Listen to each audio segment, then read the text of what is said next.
तो ये एक एग्जाम्पल है, किसी बुक में नहीं है, कहीं ढूंढने की कोशिश मत करना क्योंकि ये मैंने खुद ही बना दी। इसमें कोशिश की है मैंने सारी एंट्रीज डालने की, इसलिए थोड़ा सा आपको बड़ा लग रहा होगा। अदरवाइज एग्जाम में इतनी सारी एडजस्टमेंट्स नहीं आती हैं, जैसे मैंने इसमें 11-12 एडजस्टमेंट्स डाल दी। एग्जाम में मुश्किल से 3 या 4 एडजस्टमेंट्स आती है, बस इसके अलावा नहीं आती है। तो पहले एक बार मैं क्वेश्चन आपके सामने रीड कर देता हूँ। बैलेंस शीट है, ए एंड बी की जिनकी रेशियो 2:1 है। ए और बी ओल्ड पार्टनर्स है, 2:1 रेशियो है। ए की capital 2 lakh, B capital 1 lakh है। जनरल रिजर्व 30,000 दिख रहा है। वर्कमैन कंपनसेशन रिजर्व WCR 7,000 दिख रहा है। क्रेडिटर्स और आउटस्टैंडिंग एक्सपेंस भी है। एसेट्स की तरफ आ जाते हैं। कैश है, building 1,50,000, machinery 1 lakh, debtor 40,000 debtor है, और ये जो 5,000 है ये प्रोविजन फॉर बैड डेट है 5,000, ये इस तरह से लिखा हुआ है, यानी कि इट बिकम्स 35। और फर्नीचर 18,000 है, पेटेंट्स 10,000, गुडविल 30,000 और एडवर्टीजमेंट सस्पेंस अकाउंट 10,000। ये तो हमारे पास एक बैलेंस शीट गिवन है और ये सारी की सारी एडजस्टमेंट्स है। आखिर में लिखा हुआ है कि रिवोल्यूशन अकाउंट बनाना है, कैपिटल अकाउंट बनाना है, बैलेंस शीट बनानी है of balance sheet of new firm. Balance sheet जो है वो न्यू फर्म की बनानी है। ऑब्वियसली रिवोल्यूशन अकाउंट में तो ए और बी का ही होता है, जो भी होता है। कैपिटल अकाउंट तीनों का बनता है, और फिर बैलेंस शीट जो बनती है तीनों की बनती है। यानी कि ये जो बैलेंस शीट है ये किसकी है? ए और बी की। हम जब सोल्यूशन में बनाते हैं वो ए, बी और सी तीनों की होती है। ठीक है, तो अब क्या क्या बनाना है इसमें? क्वेश्चन में लिखा है, एक तो बनाना है हमें रिवैल्यूएशन अकाउंट, एक हमने बनाना है कैपिटल अकाउंट, और एक हमने बनानी है बैलेंस शीट, और एक बनाएंगे हम कैश अकाउंट। तुम कहोगे सर इसमें कैश अकाउंट तो लिखा नहीं, बनाने के लिए क्यों बना रहे हैं? Sir revaluation capital balance sheet लिखिए। कोई बात नहीं, कैश अकाउंट आप ध्यान रखना फिर भी बनाना है, बस इसके ऊपर वर्किंग नोट लिख देना। अगर इन्होंने मांगा है तब तो 4 चीजें बनानी ही है, अगर इन्होंने नहीं भी मांगा तो भी बनाना, बस कैश अकाउंट क्या लिख देना? Working note. कैपिटल अकाउंट ए, बी और सी, ए, बी, सी, ये कैपिटल अकाउंट तीनों को इकट्ठा बना रहे हैं हम। ए और बी 2 पार्टनर तो है ही है, सी यहाँ आएगा, तो इसलिए तीनों का कैपिटल अकाउंट एक साथ। ठीक है, तो ये रिवैल्यूएशन अकाउंट मैंने बताया। रिवैल्यूएशन में इधर आते हैं सारे एक्सपेंसेस, इधर आते हैं सारे के सारे प्रॉफिट। लिखना नहीं है, मैं सिर्फ समझाने के लिए आपको बता रहा हूं। ठीक है, इधर रिवैल्यूएशन में सारे प्रॉफिट आते हैं, ध्यान रखना। इधर रिवोल्यूशन में सारे लॉसेस आते हैं, ध्यान रखना, लॉसेस एंड एक्सपेंसेस। ठीक है, ये लिखना नहीं एग्जाम में, सिर्फ आपको समझाने के लिए बता रहा हूं मैं। और कैपिटल अकाउंट, कैपिटल आपको पता है इधर बढ़ती है इधर घटती है। पार्टनर्स को अगर कभी भी कुछ मिलेगा तो इस तरफ एंट्री होगी, या उनकी कैपिटल अकाउंट में कुछ भी बढ़ेगा इधर एंट्री होगी, अगर उनकी कैपिटल घटेगी किसी भी वजह से तो इधर एंट्री होगी। बैलेंस शीट आपको पता ही है, इधर सारी सारी एसेट्स आती है, इधर कैपिटल और लायबिलिटी आती है। कैश का भी वही है, कैश इधर बढ़ता है इधर घटता है। ठीक है, तो अब सबसे पहला काम क्या है? ये जो एडजस्टमेंट है, एडजस्टमेंट जो है इसमें मार्क कर लेते हैं किस किस की एडजस्टमेंट है। ऐसा क्यों? क्योंकि देखो जिसकी एडजस्टमेंट है, जैसे बिल्डिंग की एडजस्टमेंट है, तो मुझे बिल्डिंग का जब अमाउंट लिखूंगा तो बाहर नहीं लिखूंगा, क्योंकि उसकी एडजस्टमेंट है, उसे हम अंदर लिखना चाहेंगे, है ना, क्योंकि इसमें कुछ प्लस माइनस करना है। इसीलिए एडजस्टमेंट्स पे पहले ही मार्क कर लो किस किस की एडजस्टमेंट है। सबसे पहली है सी, 1 लाख कैपिटल और गुडविल आ रहा है, तो सी तो इसमें होता ही नहीं है, चलो इसको छोड़ देते हैं। बिल्डिंग की एडजस्टमेंट है, बिल्डिंग पे मार्क कर लो। उसके बाद मशीन की एडजस्टमेंट है, मशीन पे मार्क कर लो। उसके बाद फर्नीचर की एडजस्टमेंट है, फर्नीचर पे मार्क कर लो। पेटेंट्स की एडजस्टमेंट है, प्रोविजन की एडजस्टमेंट है, पेटेंट्स की है, प्रोविजन यानी कि डेटर की है। और आगे लिखा there is a claim 1,000 against WCR, तो ये WCR की भी एडजस्टमेंट है। और आगे लिखा है एक टाइपराइटर मिला, कॉस्टिंग इतना, कंप्लीटली रिटर्न ऑफ टाइपराइटर इसमें है नहीं।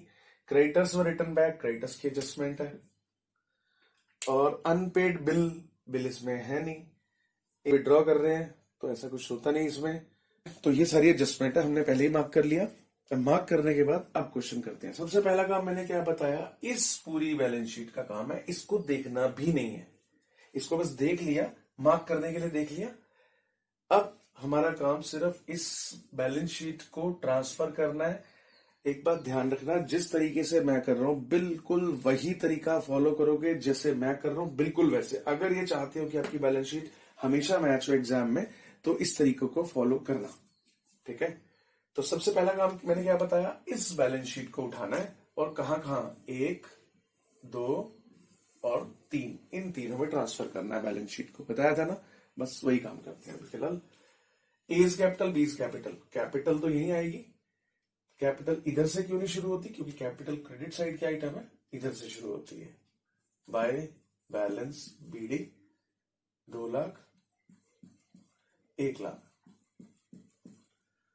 आगे है जनरल रिजर्व। जनरल रिजर्व के बारे में मैंने क्या बताया था, जनरल रिजर्व किसका प्रॉफिट होता है, ए और बी का अपना प्रॉफिट है। पुराना इन्होंने कमा कमा के साइड पे रख दिया कि रिजर्व में रख लेते हैं, कभी बुरा वक्त हुआ तो काम आएगा। तो अब क्योंकि सी आ गया, अब के बाद सी आने वाला है, तो ये क्या करेंगे, अपना जो पहले का प्रॉफिट रखा हुआ है रिजर्व में उठा के बांट लेंगे। नहीं बांटा तो क्या होगा, सी भी आके इसमें हिस्सेदार बन जाएगा, जबकि ये तो ए और बी के बिलोंग करता। इसलिए जब भी इस टाइप का प्रॉफिट पड़ा हो बांट लो। 30,000 है, इनकी रेशो 2:1 है, यानी कि 20,000 और 10,000 बांट लिया। आगे है WCR। WCR भी वर्कमैन कंपनसेशन रिजर्व ही होता है एक तरह का, लेकिन ये रिजर्व की एडजस्टमेंट है। तो अभी मैं फिलहाल WCR को यहां रख देता हूं 7,000। जब एडजस्टमेंट करेंगे तब करेंगे, जब हम एडजस्टमेंट पे पहुंचेंगे। ये नहीं है कि यहां पर लिखा और आपको पता है एडजस्टमेंट है तो सीधा अभी एडजस्टमेंट करने लग जाओ। नहीं, अभी नहीं करनी है, अभी नहीं करनी इन एडजस्टमेंट को। अभी हमारा काम इसका नहीं, अभी जब तक ये पूरी की पूरी खत्म नहीं होगी इनमें, तब तक हम एडजस्टमेंट को नहीं देखेंगे, ध्यान रखना। नहीं तो बीच में कंफ्यूजन हो जाएगी और क्वेश्चन गलत हो जाएगा। तो WCR यहां रखा, एडजस्टमेंट अंदर क्यों रखा, बाहर क्यों नहीं, क्योंकि एडजस्टमेंट है, ठीक है, इसलिए अंदर। एक बात और मैं बता दूं, अगर WCR की एडजस्टमेंट नहीं होती तो ये 7,000 भी उठा के बांट लेते हैं आपस में। क्यों, WCR का मतलब क्या होता है, वर्कमैन कंपनसेशन रिजर्व। देखो ए और बी जब बिजनेस कर रहे हैं तो उनको लगता है कि कभी हो सकता है किसी वर्कमैन को चोट लग जाए, तो वो फिर से अपना कुछ प्रॉफिट का पार्ट साइड में रखते जाते हैं रिजर्व में, कि कभी चोट वोट लगी तो ये साइड में पैसा रखा है, उससे उसका इलाज करा देंगे। तो आज सी आ रहा है, तो सी के आने से पहले ये रिजर्व फिर से, अब ए और बी कोई बिलोंग करता है, ए और बी का है, तो ए और बी से आप उसे बांट लेना चाहिए, है ना। तो इसलिए ये भी रिजर्व की तरह हम बांट लेते हैं। यहां इस क्वेश्चन में मैंने क्यों नहीं बांटा, क्योंकि इसकी एडजस्टमेंट है। तो एडजस्टमेंट ना होती तो मैं जरूर यहां पे WCR बांट देता दोनों में, लेकिन क्योंकि एडजस्टमेंट है तो पहले एडजस्टमेंट कर लेंगे फिर बांट लेना। बांटेंगे अभी भी, लेकिन एडजस्टमेंट करने के बाद, ठीक। क्रेडिटर्स यही आएगा, कितने के क्रेडिटर्स, 18,000। अंदर क्यों लिख रहा हूं, क्योंकि एडजस्टमेंट है। एडजस्टमेंट है का मतलब ये नहीं कि एडजस्टमेंट उठा दूं अभी से ही, नहीं, अभी नहीं। मैंने क्या कहा, पहले इसको पूरा खत्म कर लो, पूरा इसको ट्रांसफर कर लो, फिर इस पे आएंगे। आउटस्टैंडिंग एक्सपेंस कितने हैं, 7,000। उसके बाद एसेट्स पे आते हैं, कैश का तो अपना घर बना ही हुआ है, अपने घर में जाएगा कैश। बैलेंस बीडी कितना, 9,000। उसके बाद है बिल्डिंग यहां आएगी। बिल्डिंग कितनी है, 1,50,000। अंदर क्यों लिख रहा हूं, बाहर क्यों नहीं, क्योंकि इसकी एडजस्टमेंट है, बाद में करेंगे, पेशेंस रखो। उसके बाद मशीनरी कितनी है, 1 लाख। एडजस्टमेंट है इसलिए अंदर लिख रहा हूं। डेटर्स कितने हैं, डेटर्स हैं 40,000 और ऑलरेडी प्रोविजन बने हुए हैं 5,000 के, है ना, पहले से ही बने हुए हैं। तो अभी आप ऐसे कैसे लिख देना उठा के। फर्नीचर के एडजस्टमेंट है 18,000, अंदर लिख देना, एडजस्टमेंट है क्योंकि। पेटेंट्स की भी एडजस्टमेंट है, अंदर लिखना, कितना, 10,000। और जिसकी एडजस्टमेंट है, देखो थोड़ी जगह छोड़ते जाना नीचे, क्योंकि एडजस्टमेंट करनी है यहां पर, ठीक है। इस पेटेंट्स को थोड़ा सा नीचे लिख देता हूं मैं। पेटेंट्स 10,000 और गुडविल 30,000। ये कौन सी गुडविल है, याद करो हमने जब ट्रीटमेंट ऑफ गुडविल की थी, ये गुडविल एक मैंने बताया था आपको, ऑलरेडी अपीयर वाली गुडविल। ऑलरेडी अपीयर गुडविल का मतलब सी के आने से पहले ए और बी की बुक्स में अगर गुडविल पहले से ही शो हो रही है, उसे हम कहते हैं ऑलरेडी अपीयर्ड गुडविल, या ना ऑलरेडी अपीयर वाली। तो मैंने ट्रीटमेंट गुडविल में आपको क्या सिखाया था कि अगर गुडविल अपीयर हो रही है पहले से ही बुक्स में, तो क्या करेंगे, याद करो एंट्रीज क्या बताई थी मैंने कि ए और बी आपस में डेबिट करके उस गुडविल को खत्म कर लेंगे, यही बताया था ना मैंने कि उस गुडविल को खत्म कर देंगे। तो वही है गुडविल ऑलरेडी अपीयर वाली, तो वही काम अभी भी करना, ए और बी इसको खत्म कर देंगे, मतलब गुडविल को यहां से हटा देंगे। कहां ले जाएंगे, आपस में बांट लेंगे। किस रेशो में, वही उनकी पुरानी रेशो में 2:1, यानी कि 30,000 की गुडविल 20,000 और 10,000 में आपस में बांट लेंगे। ठीक है, तो क्या करूं, ए और बी के डेबिट में 20,000 10,000। फिर से देख लो मैंने क्या किया, टू गुडविल, फिर से देख लो, जब भी गुडविल ऑलरेडी अपीयर्ड हो, अपीयर्ड मतलब बैलेंस शीट में दिख रही हो, तो उस गुडविल को पुराने पार्टनर्स अपने डेबिट में करके खत्म कर देते हैं। तो ये होता है गुडविल को राइट ऑफ करना, कि ए और बी के डेबिट में और गुडविल वहां से खत्म। ठीक है, तो देखो एडवर्टीजमेंट सस्पेंस अकाउंट एक तरह का लॉस है। मैंने कहा था जैसे इधर जनरल रिजर्व प्रॉफिट वगैरह हैं वो ए और बी आपस में बांट लेते हैं, इनकी कैपिटल बढ़ जाती है। ऐसे अगर इधर लॉस पड़े हैं तो एक तरह का लॉस है, तो ये भी ए और बी आपस में बांट के खत्म करेंगे। एडवर्टीजमेंट सस्पेंस अकाउंट 10,000 है, रेशो 2:1, 66663333, ये हमने आपस में बांट दिया इनको। समझ में आ गया यहां तक? अभी तक मैंने क्या किया, सिर्फ इस बैलेंस शीट को मैंने उठाया और capital balance sheet cash account में बांटा। इतना काम आप पहले करोगे, जब तक ये नहीं करोगे ये सही नहीं होगा। एडजस्टमेंट का कोई फायदा नहीं है, एडजस्टमेंट करने से भी आपका क्वेश्चन मैच नहीं होगा अगर आपने यहां कहीं गलती कर दी। इन सब का देखो मैंने ध्यान से सिंगल इफेक्ट लिए हैं, मैंने ये जो भी चीजें ली हैं एक ही बार ली हैं, एक ही जगह ली हैं। ठीक है, अब आप कहोगे सर ये गुडविल तो 30,000 आपने 2 बार ली है। 2 बार नहीं ली, 30 है तो 30 ही है, बस डिस्ट्रीब्यूट कर दी। ली तो एक ही बार है ना, ये तो नहीं कि 30 यहां भी लिखा है 30 यहां भी लिखा है, ऐसा नहीं किया मैंने। बस डिस्ट्रीब्यूट करना, 2 इफेक्ट होना नहीं होता है। ये 30 है, ये भी 30 है। अगर मैं ये करता ना कि एक बार 30 यहां लिखा, एक बार 30 कहीं लिखा है, एक बार यहां लिखा है, एक बार वहां लिखा है, तो उसे कहते हैं डबल इफेक्ट। तो अभी जब हम बैलेंस शीट को ट्रांसफर करते हैं तो सिंगल इफेक्ट हर चीज का। एडवर्टीजमेंट सस्पेंस अकाउंट का भी मैंने सिंगल इफेक्ट ही लिया, वो अलग बात है डिस्ट्रीब्यूट किया, लेकिन लिया सिंगल ही है, यानी कि 10,000 उठाया 10,000 ही लिखा। ठीक है, तो ये सिंगल इफेक्ट समझ में आ गया आपको, बैलेंस शीट का ट्रांसफर करना समझ में आ गया। अब देखो इसके आगे क्या करना है, हम एडजस्टमेंट उठा रहे हैं और एडजस्टमेंट के बारे में आपको ध्यान रखना है, एडजस्टमेंट के बारे में कि हर एक एडजस्टमेंट का डबल इफेक्ट होता है। एडजस्टमेंट जहां भी आएंगी 2 बार आएंगी।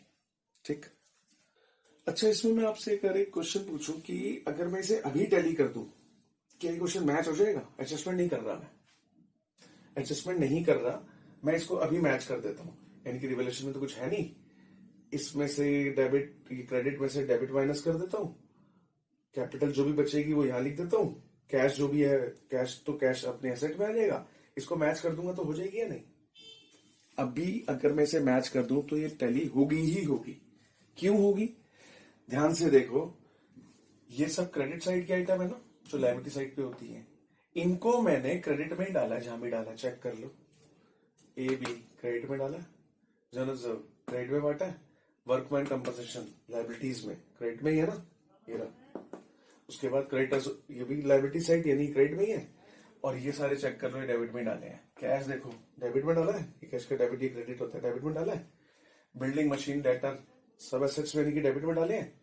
फर्नीचर पेटेंट, फर्नीचर पेटेंट सब इसमें डेबिट में डाला है। गुडविल और एडवर्टीजमेंट कैपिटल के डेबिट में ही डाला, ये भी डेबिट होती है ना, तो गुडविल और एडवर्टीजमेंट डेबिट।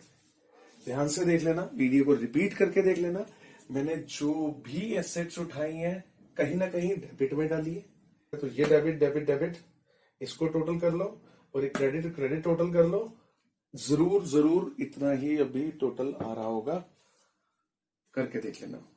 यानी कि एडजस्टमेंट करने से पहले हमें यह श्योरिटी है कि हमारी डेबिट और क्रेडिट साइड इक्वल है। हो भी क्यों ना, क्योंकि जब मैं डेबिट वाली चीजें उठा के डेबिट में ही डालूंगा, क्रेडिट वाली चीजें उठा के क्रेडिट में ही डालूंगा, तो क्यों ना हो, तो टैली तो होना ही है ना। तो अभी हम श्योर है कि अभी हमारी बैलेंस शीट अगर मैं टैली करूं क्वेश्चन को एडजस्टमेंट करने से पहले तो जरूर टैली होगी। अब यह सब मैं क्यों बता रहा हूं, इसका लॉजिक बाद में बताऊंगा। चलो अब एडजस्टमेंट आते हैं। हर एक एडजस्टमेंट का डबल इफेक्ट।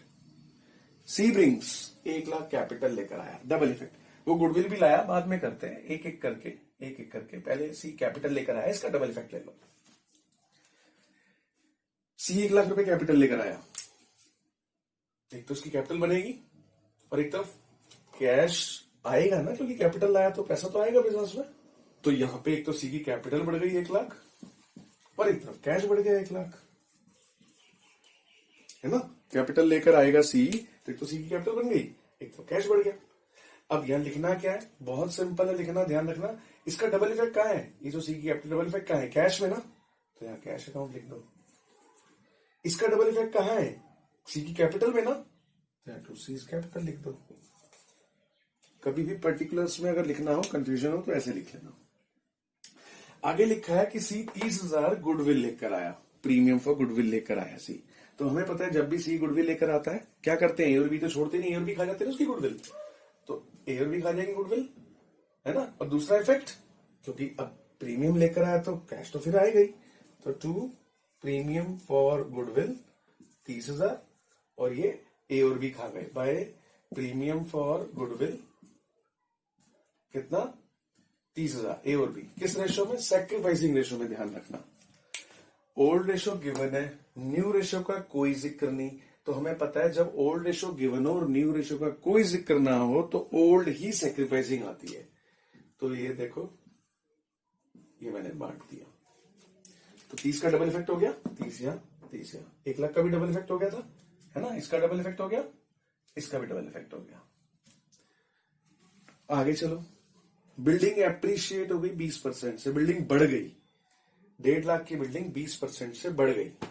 डबल इफेक्ट क्या होगा, एक तो बिल्डिंग बढ़ गई, ऑब्वियसली यहां ऐड करूंगा, बिल्डिंग बढ़ गई ना 20%, 20% में मतलब हो गया 30,000, है ना। 1,50,000 का 20%, 30,000 बिल्डिंग बढ़ गई।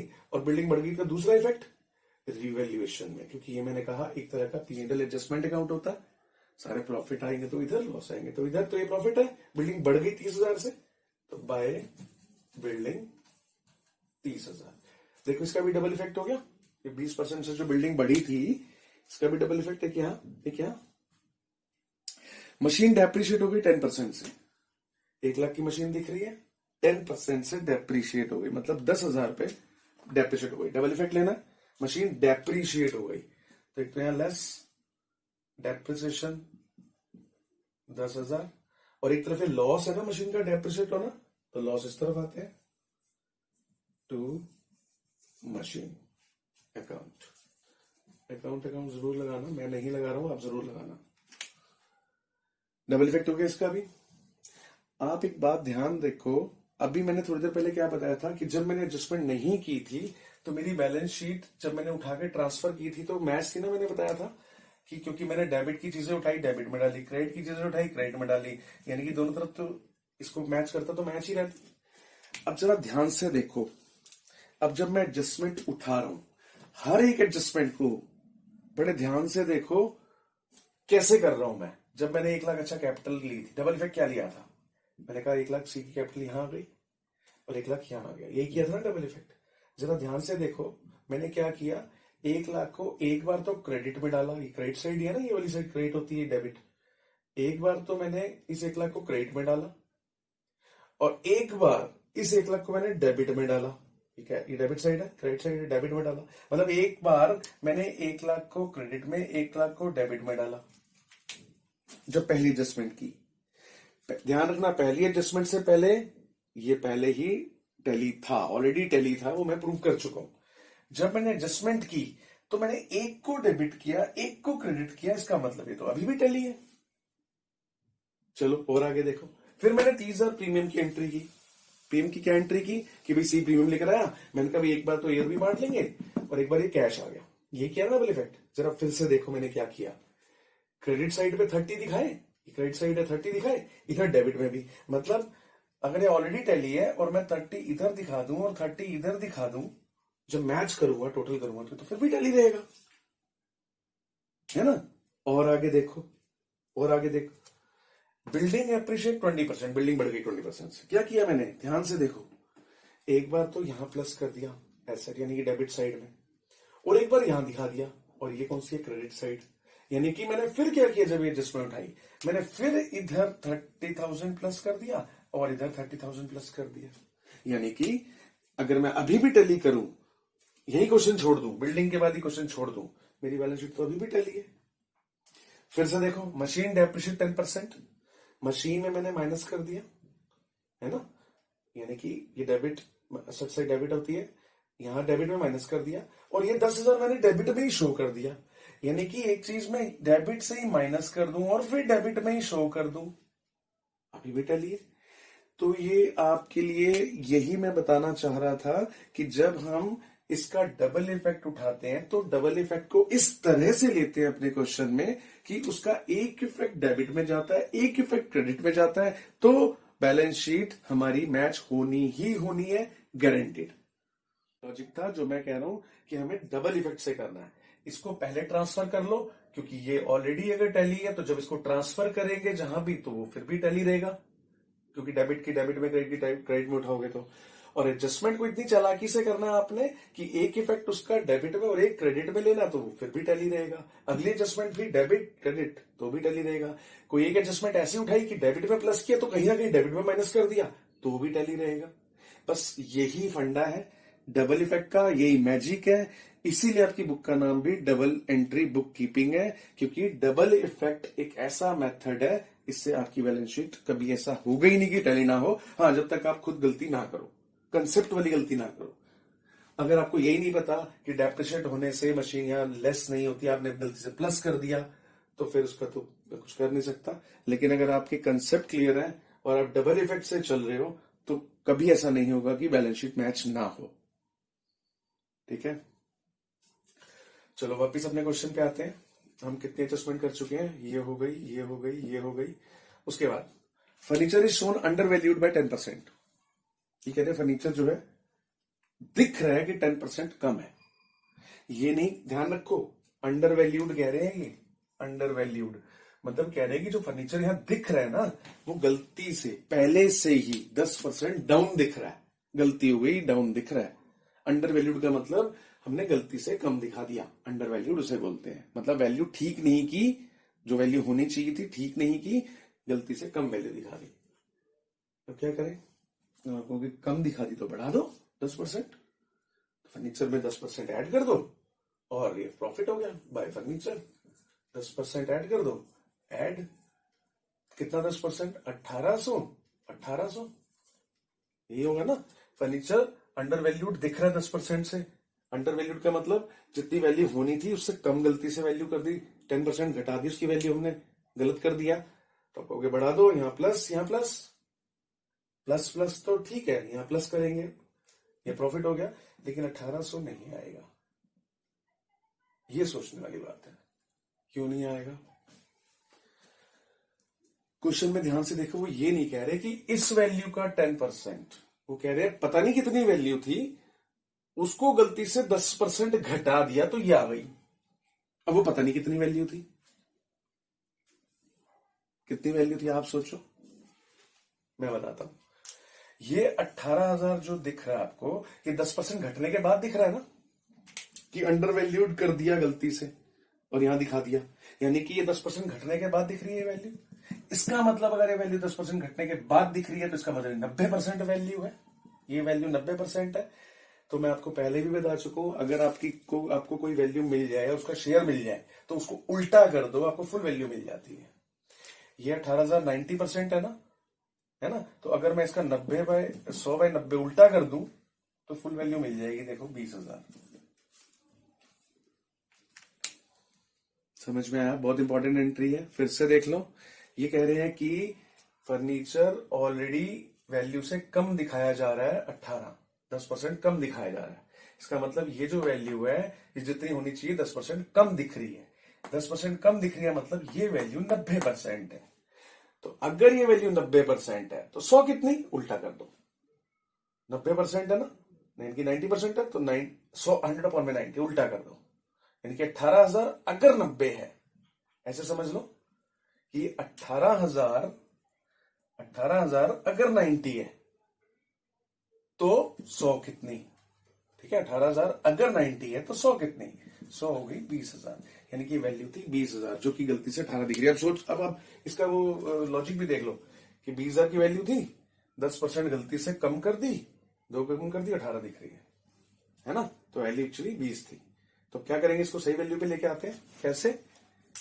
ऐड करेंगे 2,000, क्योंकि एक्चुअल वैल्यू पे लाना ना इसको, तो 2,000 यहां प्लस किया, 2,000 यहां दिखाया। समझ में आ गया नहीं 20,000 कैसे आया? क्योंकि 18,000 अगर 90 है तो 100 कितना? 20।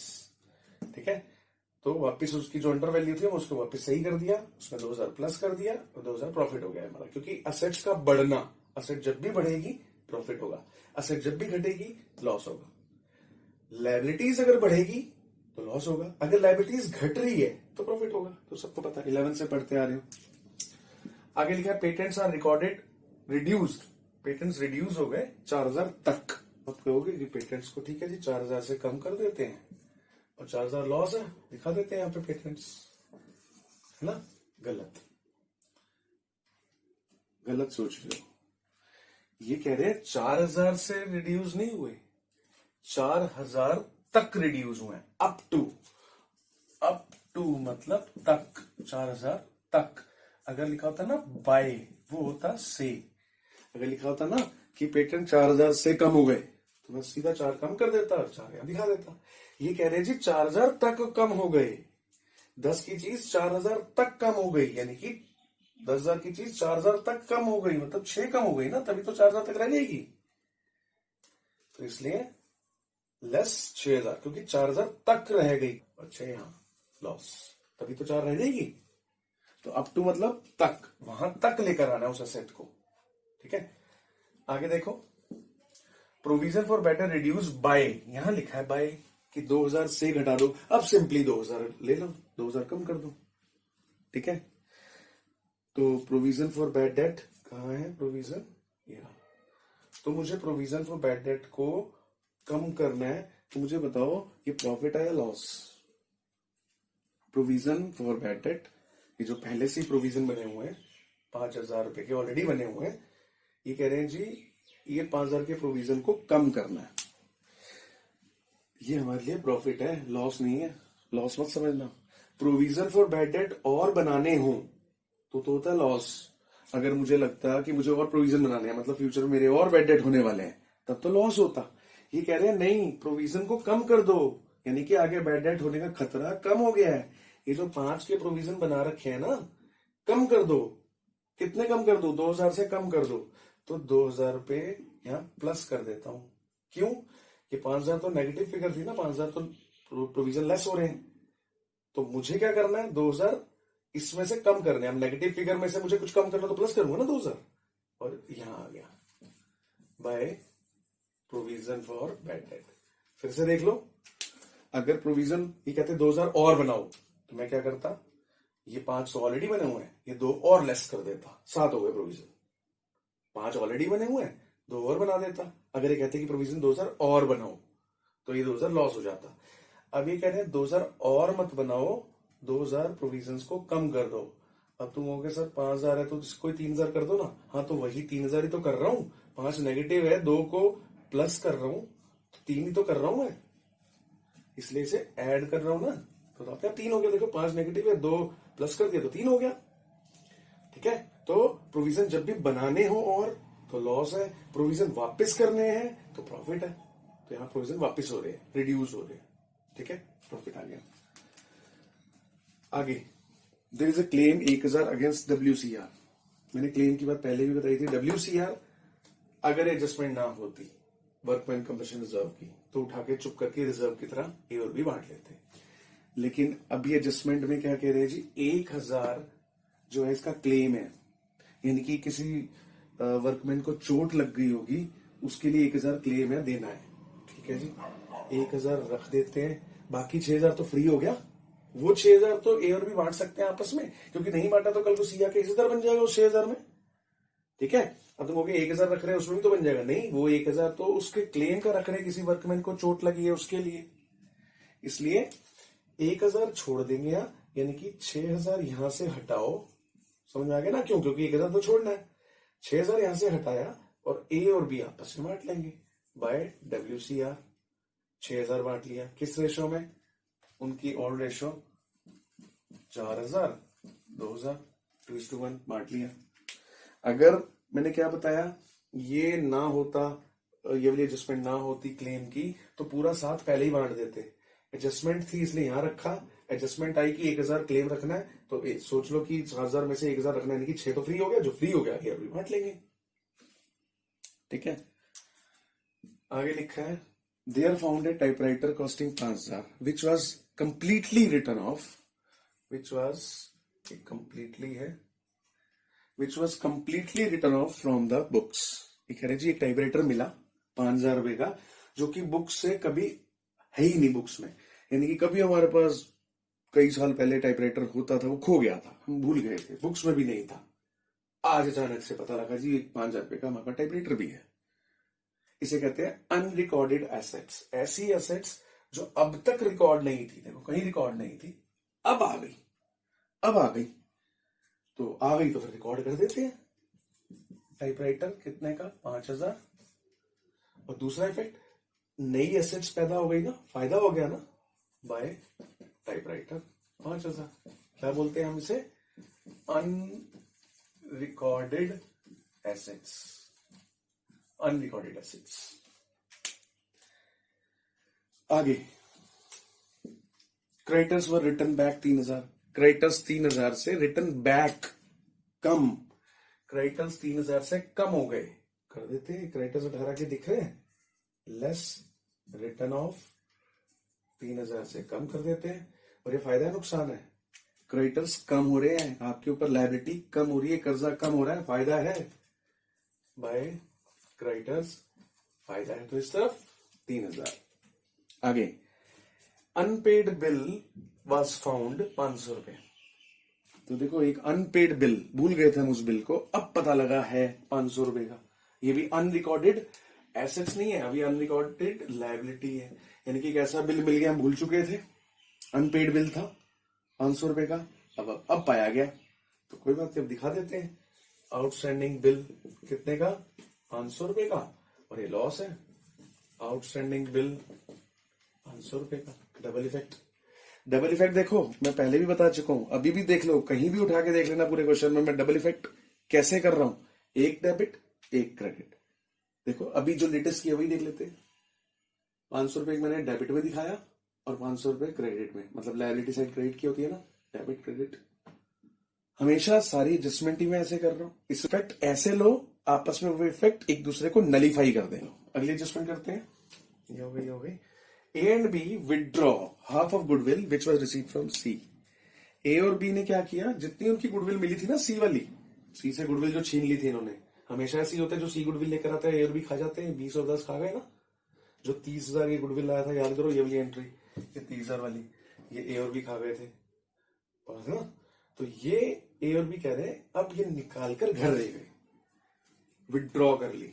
यहां अब तुम कहोगे पहले भी तो ले ही ली इन्होंने, पहले इन्होंने ली है लेकिन निकाली नहीं है। पहले क्या हुआ, सी के अकाउंट से निकालकर ए और बी की कैपिटल में भर दी गई, प्लस कर दी गई, उनके हाथ में नहीं आई। अब ये चाहते हैं कि इसको निकाल के घर ले जाएं। अब घर लेके जाएंगे तो कहां से निकालेंगे, क्योंकि वो तो ए और बी की कैपिटल में आ चुकी है, तो अब निकालेंगे तो अपनी कैपिटल से ही निकालेंगे ना, तो उससे ए और बी कैपिटल कम हो जाएगी।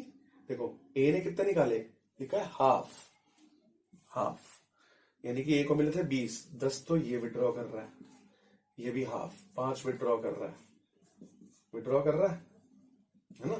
तो एक तो ये भी कैपिटल कम हो गई, और एक कैश गया, बिजनेस में से कैश गया 10 और 5, कैश जाता है तो इधर माइनस, इधर कैश आता तो प्लस, कैश आता तो माइनस। यहां पे क्या लिखूं, इसका डबल इफेक्ट क्या है, कैश में, तो टू कैश। इसका डबल इफेक्ट क्या है, A is capital B is capital में, A is capital by B is capital. ये भी एंट्री हो गई। बस क्वेश्चन कंप्लीट। अब आपका काम इसको सिर्फ टैली करना बचा है, इसको टैली करते हैं। 42,000 25,500 आ गया रिवैल्यूएशन का प्रॉफिट, तो रिवैल्यूएशन प्रॉफिट ट्रांसफर टू किस में जाएगा, ए और बी में बांट दो, कितना कितना बटा 25,500, रेशो है 2:1, 17,000 और 8,500, ये बांट दिया। मतलब ए और बी को प्रॉफिट मिलेगा तो इस तरह मिलेगा ना, क्योंकि इनकी कैपिटल बढ़ेगी प्रॉफिट मिलने से। 17,000, 8,500 बाय कहां से आए, रिवोल्यूशन से, रिवोल्यूशन अकाउंट। अब इसको मैच कर लो, तो ये ए का, ये बी का और ये सी का कैपिटल बैलेंस आ गया। कैसे आ गया, इसमें से ये माइनस करके, ऐसे बी के में से माइनस करके, ऐसे सी में से माइनस करके, इसी में कुछ है नहीं, तो इस तरह से तीनों का बैलेंस आ गया। तो ये बैलेंस कहां जाएगा, कैपिटल में, 436,501, ये टैली कर दो और इसको इधर ये टैली कर दो। और मैंने क्या कहा था, ये जो कैश का जो टोटल है, वो जो भी बैलेंस निकले कैश का, बैलेंस सीडी, क्योंकि कैश भी एट लास्ट यहीं आना है, तो कैश को भी यहीं लिख देना, ठीक है। 1,24,000 यहां आ गया। अब इसको दोनों तरफ मैच कर लेते हैं। इस तरफ का टोटल आ गया आपका 4,60,000 और इधर का टोटल भी आ गया आपका 4,60,000।